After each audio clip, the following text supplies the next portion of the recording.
एक राज्य के राजा ने एक बौद्ध भिक्षु को अपने महल में बुलाया और उनसे कहा, अगर मैं आपसे कुछ मांगूंगा तो क्या आप मुझे देंगे? बौद्ध भिक्षु ने कहा, जरूर, बताइए क्या चाहिए आपको?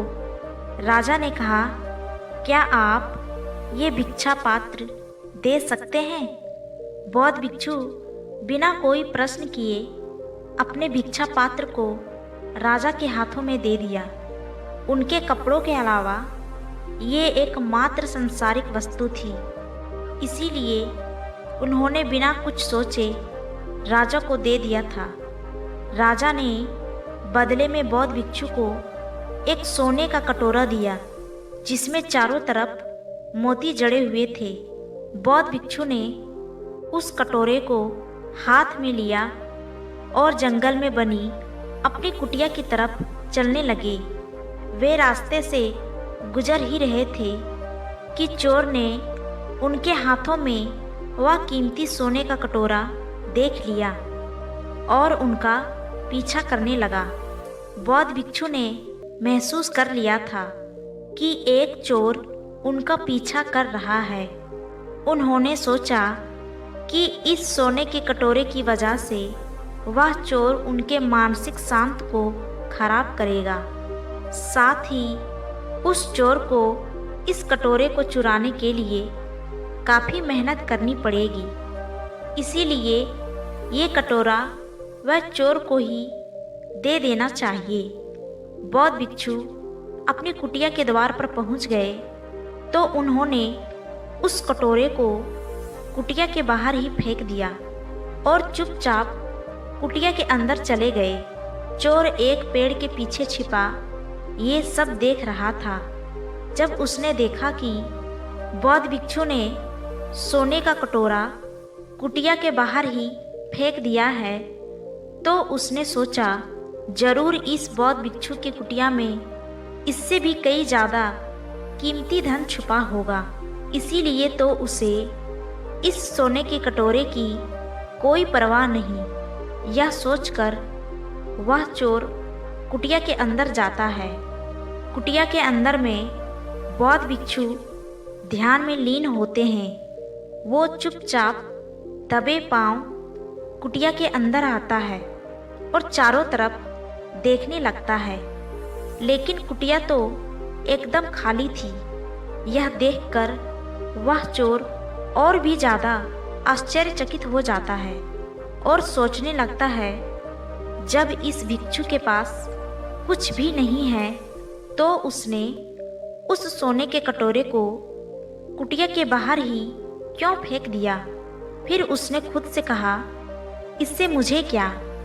इस साधु के पास कुछ हो या ना हो, मुझे तो उस कटोरे को लेकर अपने घर निकलना चाहिए। वो कुटिया के बाहर जाकर उस कटोरे को उठाने लगता है कि तभी उसके मन में फिर वही प्रश्न उठता है कि आखिर इस भिक्षु के पास ऐसा क्या है कि उसे इस सोने के कटोरे की कोई परवाह नहीं। मस्त होकर अंदर बैठा है। उसके अंदर इस प्रश्न के उत्तर जानने की जिज्ञासा बढ़ती ही जा रही थी। इसीलिए वह फिर कुटिया के अंदर जाता है और जाकर बौद्ध भिक्षु के सामने बैठ जाता है और उनकी आंखें खोलने की इंतजार करने लगता है। थोड़े देर बाद वह बौद्ध भिक्षु अपनी आंखें खोलते हैं और उस चोर को अपने सामने बैठा देखते हैं। वे उस चोर को देखकर मुस्कुराते हैं और कहते हैं, तो तुम आ गए। चोर ने कहा, महाराज, मैंने आपका महल से लेकर इस कुटिया तक पीछा किया। मैं आपसे ये जानना चाहता हूँ कि आपने उस सोने के कटोरे को कुटिया के बाहर ही क्यों फेंक दिया? आखिर आपके पास ऐसा कौन सा धन है जो उस हीरे से जड़े सोने के कटोरे से भी ज़्यादा कीमती है? ये सुन बौद्ध भिक्षु मुस्कुराए और बोले, मेरे दोस्त, मेरे पास एक ऐसा खजाना है जिसे तुम देख नहीं सकते। चोर ने कहा, ऐसा कौन सा खजाना है? मेरे पास ध्यान का खजाना है, जिसके सामने दुनिया की सारी दौलत फीकी है। ये सुन वो चोर बौद्ध भिक्षु के पैर पकड़ लेता है और कहता है, महाराज, हो सके तो मुझे माफ़ कर दीजिए। मैं एक लुटेरा हूँ और मैं यहाँ आपको लूटने आया हूँ। अब से मुझे इस दुनिया की कोई धन नहीं चाहिए। क्या आप अपने ध्यान के खजाने से मुझे एक छोटा सा हिस्सा दे सकते हैं, ताकि मैं भी आपकी तरह शांति को प्राप्त हो सकूं? ये सुन बौद्ध भिक्षु ने मुस्कुराते हुए कहा, मेरे दोस्त, अगर तुम चाहो तो मेरी तरह ध्यान के उस अनंत खजाने को प्राप्त कर सकते हो। बस इसके लिए तुम्हारे अंदर एक मजबूत संकल्प शक्ति का होना जरूरी है। यह सुन उस चोर ने कहा, महाराज, लेकिन मुझे ध्यान करना नहीं आता। कृपया सबसे पहले आप मुझे ध्यान करना सिखाइए। बौद्ध भिक्षु मुस्कुराए और बोले, मेरे दोस्त, ध्यान करना बहुत आसान है। यहाँ तक कि तुम्हें ध्यान करने के लिए कुछ भी खास नहीं करना। सबसे पहले तुम्हें एक शांत और आरामदायक जगह का चुनाव करना है। फिर एक चटाई बिछाकर उस पर बैठ जाना है, ताकि तुम्हारा जमीन से संपर्क ना रहे। और इस बात का ध्यान रखना कि तुम्हारा रीढ़ की हड्डी एकदम सीधी रहे। फिर तुम्हें अपनी दोनों हथेली अपने घुटनों पर रखनी है। याद रखना, हथेली ऊपर की तरफ होनी चाहिए।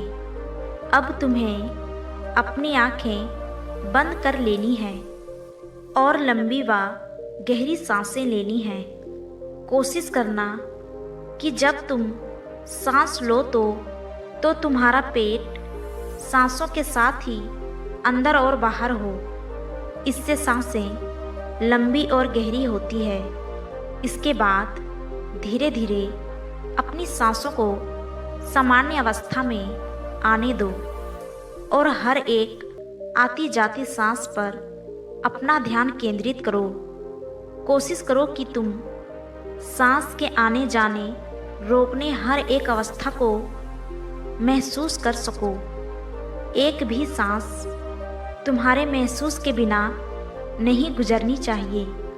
केवल आती जाती सांसों पर ही पूरा ध्यान दो। शुरुआत के कुछ दिनों तक तुम्हारा मन बार बार किसी चीज़ के बारे में सोचने लगेगा, लेकिन जैसे ही तुम्हें याद आए, तुम्हें फिर से अपना ध्यान अपनी सांसों पर केंद्रित करना है। तुम्हें और कुछ नहीं करना, बस पूरी जागरूकता के साथ अपनी आती जाती सांसों पर ध्यान देना है। समय के साथ तुम्हारे सांस लेने की गति धीमी होती चली जाएगी। जैसे जैसे तुम्हारे सांस लेने की गति धीमी होती जाएगी, वैसे वैसे तुम्हारा मन शांत होता जाएगा और तुम्हारी सांसें लंबी और गहरी होती जाएगी। फिर धीरे धीरे भी एक ऐसा समय आएगा जब तुम्हारे मन से सारे विचार गायब हो जाएंगे और तुम्हारा मन शांति के महासागर में डूब जाएगा। और यही गहरी ध्यान की अनंत अवस्था है। बौद्ध भिक्षु के बताए अनुसार उस चोर ने ध्यान करना शुरू कर दिया। उसने चोरी करना भी छोड़ दिया और धीरे धीरे उसकी ज़िंदगी पूरी तरीके से बदल गई। अगर हम अपने चारों तरफ देखें तो हम पाएंगे कि बहुत से लोग हैं जो ध्यान करना चाहते हैं, लेकिन उन्हें ये नहीं पता कि ध्यान कैसे करना है। ध्यान करने के बहुत से तरीके हैं, लेकिन उनमें से जो सबसे आसान और चर्चित तरीका है उसका नाम है अन्नापन्ना ध्यान विधि, जो कि विपासना ध्यान विधि का एक हिस्सा है, जिसे आज से लगभग 2500 साल पहले खुद गौतम बुद्ध ने निजात किया था। आप इस ध्यान विधि को करने में एक दिन में महाशय हासिल नहीं कर सकते। इसके लिए आपको काफ़ी लंबे समय तक अभ्यास करना पड़ेगा। अगर आप 15 से 20 मिनट तक रोज इस अभ्यास को करते हैं तो कुछ ही हफ्तों में आप अपने अंदर एक अद्भुत बदलाव देखेंगे। इस विधि में कुछ और नहीं करना होता, बस आपको आंखें बंद करके बैठ जाना है और अपना पूरा ध्यान अपनी आती जाती सांसों पर लगाना है। इस विधि में आपकी सांसें आपके मन के लिए एक लगाम की तरह काम करती है। जैसे हम एक घोड़े को उसके लगाम के माध्यम से उसे नियंत्रण में रख सकते हैं, ठीक उसी प्रकार अपनी सांसों को नियंत्रित कर अपने मन को भी अपने नियंत्रण में रख सकते हैं। लेकिन जब हम आती जाती सांसों पर अपना ध्यान करना शुरू कर देते हैं, तब हमारी सांसें गहरी और धीमी होना शुरू हो जाती है, और जैसे जैसे हमारी सांसें धीमी और गहरी होती चली जाती हैं, वैसे वैसे हमारे मन से विचारों के उठने की तीव्रता भी कम होती चली जाती है। और कुछ समय पश्चात फिर एक ऐसी मानसिक अवस्था भी आती है जब हमारा दिमाग एकदम शांत हो जाता है और हम एक अनंत शांति का अनुभव करते हैं। अपनी सांसों पर लगातार ध्यान देने लंबे अभ्यास के बाद हम अपने आप को अपने शरीर और मन से अलग महसूस करना शुरू कर देते हैं, और यही गहरी ध्यान की अवस्था है। और इसी अवस्था में सारे दुखों का अंत है।